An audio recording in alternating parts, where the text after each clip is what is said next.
आफा इसोर बोराइ बाथौखौ सोंग्रि हरनानै गासै रादाब बिजों नोंथांमोनखौ सिजौआरि बाथौ आर'ज आरो मोनथिना बे बिजाबनि सुजु आफादनि जानानै नोंथांमोनखौ बरायग्रोबाय। दुलाराय बाथौ गौथुमनि माखासे हाबाफारिफोर जेरै बाथौ धोरोमखौ फोसाबनानै फोगोमनानै दुलाराय बुहुमाव मुलुगनां खालामनाय, बे हाबाफारिखौ मावफुंनो थाखाय दुलाराय बाथौ गौथुमा गुबुन गुबुन राव हारिजों गोरोबनो थाखाय गुबुन गुबुन राव आरो हांखोजों लिरनाय गोबां बिजाबनि आंखाल जानानै दङ। दा बेफोर बिजाबफोरनि आंखालखौ नुनानै सिमेन्ट बियाब दुलाराय बाथौ गौथुमा मोनसे थांखि लादों जे जि हायो गांसे गांनै बिजाब दिहुननायनि गेजेरजों गुबुन गुबुन राव आरो हांखोजों बिजाब लिरनानै जाहाथे एसेब्लाबो बाथौ धोरोमखौ गुबुन हारिनि गेजेराव फोसावनो हायो नामा बेखौ नोजोर बोनानै सिजौआरि बाथौ थान्दै आरो मोनथिना बे बिजाबखौ ब्रैथि खेब फोसाबनानै बे ब्रैथि खेबाव बर' रावजों असमिया हांखोजों लिरनानै बे बिजाबखौ सुजुनाय जादों। दा बे बिजाबखौ सुजुनायाव जोंखौ गोबां गेदेमा बिथांमोना, गोबां फोरोंगिरि सारमोन, गोबां साख्रि आवलाफोर, गोबां समाजनि मोजां सिन्था खालामग्रा बिथांमोन, गोबां पलिटिकेल दैदेनगिरि बिथांमोना जोंनो गोबां रां अनसुंथाइ होनानै जोंखौ बे बिजाबखौ आबुं महर होनायाव हेफाजाब होदों।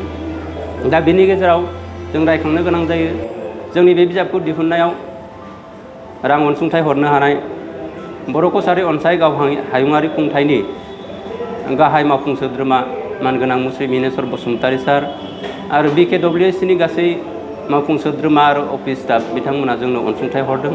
बेजों लोगोसे जोंनि ओनसोलनि गोबां बिजनेसमेन, साख्रि आवलाफोर, गोबां मोजां सिन्था खालामग्रा मानसिफोर बिथांमोना आरो गासै रायजो राजाया रां अनसुंथाइ होनानै जोंखौ बे बिजाबखौ आबुं महर होनायाव हेफाजाब होदों।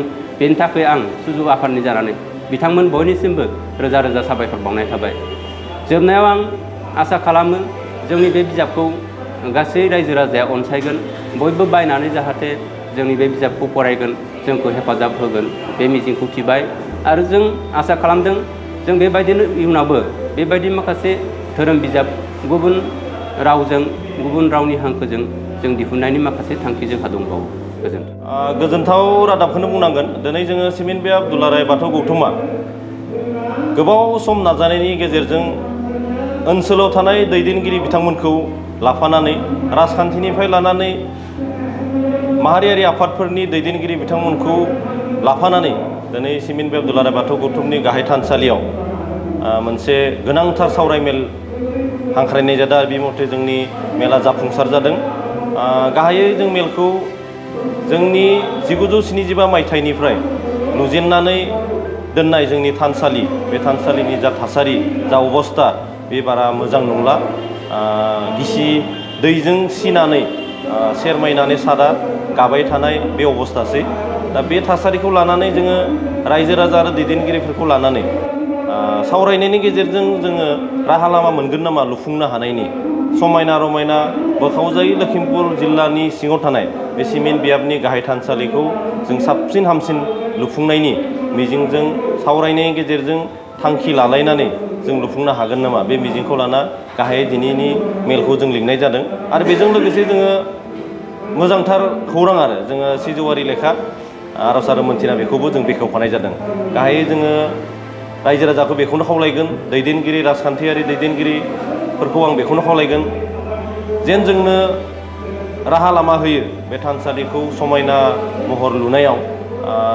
अनसुंथाइजों लोगोसे सरकार फालनिफ्राय माबाफोर राहा लामाफोर दङ नामा, बेनि थंफोर बा मा लामाजों थाङोब्ला जों बेफोरखौ मोनफुंनो हागोन बा लुफुंनो हागोन, बेखौ आंनि सिमेन्ट बियाब दुलाराय बाथौ गौथुमनि गाहाय नेहाथारि जानानै बयनिसिमबो खावलायनाय थाबाय। दैदेनगिरि आरो राजखान्थिगिरि आरो माहारियारि आफादफोरनि दैदेनगिरि बयनिसिमबो गले गले खावलायनाय जोंनि थानसालि लुफुंनायनि जेन सुबिदा बेबस्थाखौ जेन बयबो सावरायनायनि गेजेरजों खालामनो हायो बे मिजिंखौ आं लाबाय।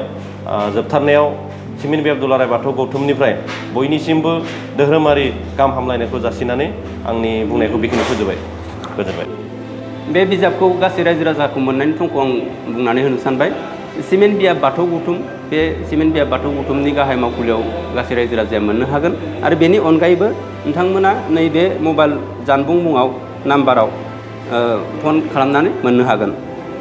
जानबुं मुङा जाबाय 8402822684 9101895270 आरो मोनसे 9957316178 बेफोर जानबुंनि नाम्बाराव गासै रायजो राजा नोंथांमोना फन खालामनानै जोंनि बे सिजौआरि बाथौ मोनथिना आरो आरज बिजाबखौ मोननो हागोन।